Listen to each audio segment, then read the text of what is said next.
paper. And welcome back to Christy's Beautiful Life in her 30 Days of Sketches. Today's sketch is by Daisy Scraps. I will have her information listed below. We have this lovely sketch that with some mixed media. The other thing I am playing along with is Off the Board with pineapple papers. And I showed you the picture of what I grabbed off Pinterest and had on my board. It is like a compass, and so I have this compass stamp that I'm going to use, and also it uses watercolor. So I have some watercolor paper here. This will be an experiment. I've started to dabble in watercolor, but never in my, I don't think I've watercolored in my scrapbook. Maybe just a little bit with some, just not shapes at all, which this is going to be. It's going to be a blob kind of. Here's some watercolor paper I have. It's cold press, and I can't exactly tell you what's the difference, but this is what I'm trialing. Now, it is not a full, it is 12 inches by 9 inches, and what I think I'm gonna do is just stamp it, do the watercolor, and cut it out. I'm a little bit afraid, and this isn't watercolor paper, so I'm a little afraid what would happen if I did it right on here. So that's my experiment piece. And then this is Spectrum Gardenia. I have some tags I can use. I've got some tickets I can use. I have more tickets over here. This is the Ticket Essentials. It is still by 49 a Market, and it has a color. It is eucalyptus, which is one of my favorite colors. And then I have a whole bunch of hearts from the collection as well. And my title is going to be Go. That is from the chipboard from the collection. And my husband and I were going to New Mexico. So that is what I'm going to be using. Let's see how this turns out, and let's get scrapping. I think you're going to see at the end, this is one of my favorite layouts ever.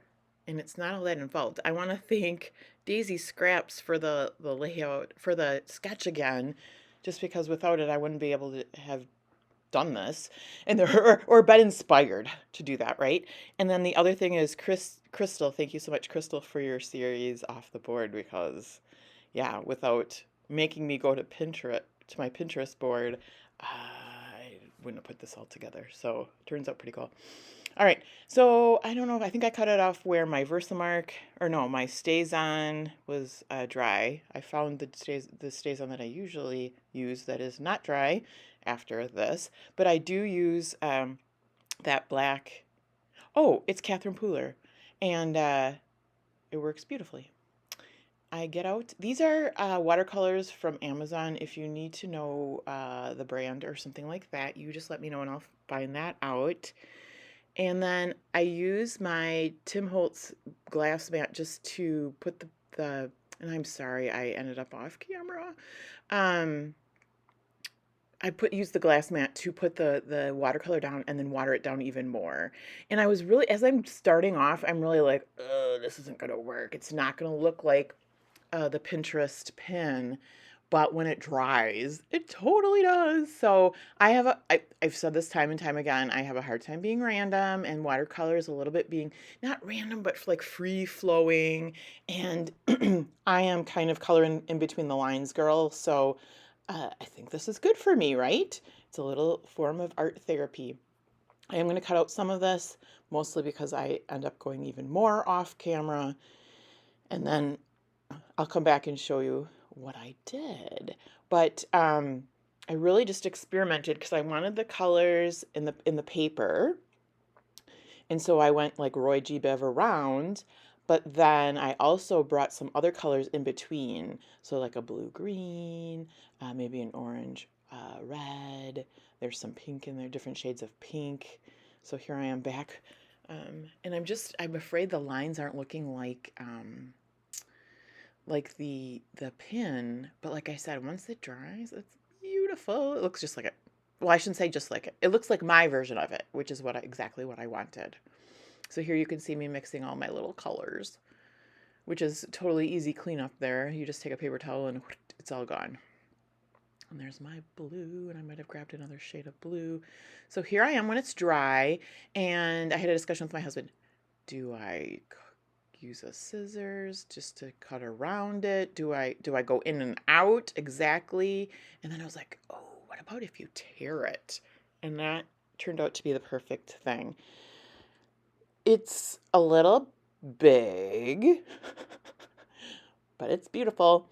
And I think it fits in there. I was a little worried at first. And I did stamp a little close to the bottom, so I was very carefully tearing on the bottom, and that's where I'm going off screen with that, just to get that torn look on the bottom. And then I'm gonna be like, okay, what the heck do I do with it? But I'm gonna layer it right here. It does cover up some of the background paper. That is okay. And just look how those colors match up. I mean, boy, I couldn't have done a better job if I tried any harder. I don't know. It was so easy, you guys. Get out watercolors. Try it. This is fun. You can watercolor on regular paper. I don't know. I bought this watercolor paper. I had to try it, and it turned out beautifully. So you'll get a different look with different paper. So then these are all the tickets just from the collection. And so I am just still keeping in mind the colors that I'm working around.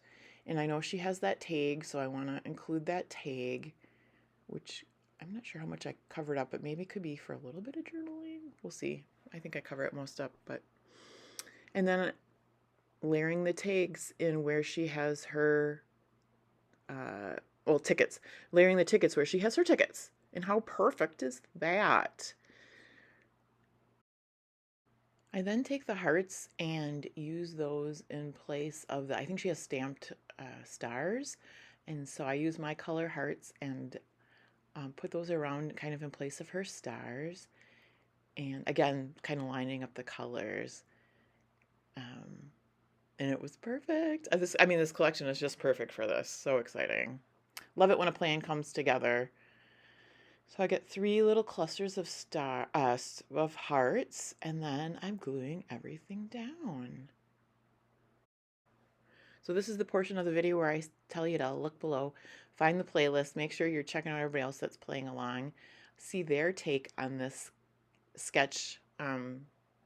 Not everyone obviously is playing along with Christy and Off the Board, but there's usually a couple of us that are. And it feels so good to use some stuff in your stash, and then like the stuff that's harder to use, like and the reason I have to clarify the reason why this is harder to use, because it's so beautiful, right? But you want to get it in your albums so that you can see the beauty on your albums rather than the beauty in your stash. So I'm encouraging you to dive into your beautiful stuff you're afraid to use it on a page, and you might come out with something very beautiful that you can look at in your album. In fact, I am sure of it. What else do I have yet? I didn't do any mixed media because there was mixed media already on the background. I did trim off that tag so I can save that on a different layout. I'm going to scoot that in there and I'm always eyeballing, like, how much am I covering up? And can you see enough of the tag? And will I have enough tickets to cover that up? So I think I did a pretty good job. Yeah. So next month, in November, I will not be doing a video every month. I will be going back to my about 3 days a week. I'm also going to try at the beginning of the month to finish all the sketches that I didn't get to from this month. There might be a handful, so be watching for that. But I want to thank you so much for sticking with me till the end. This has been so fun, always, but today especially this one. Have a fabulous day. I'll see you again soon.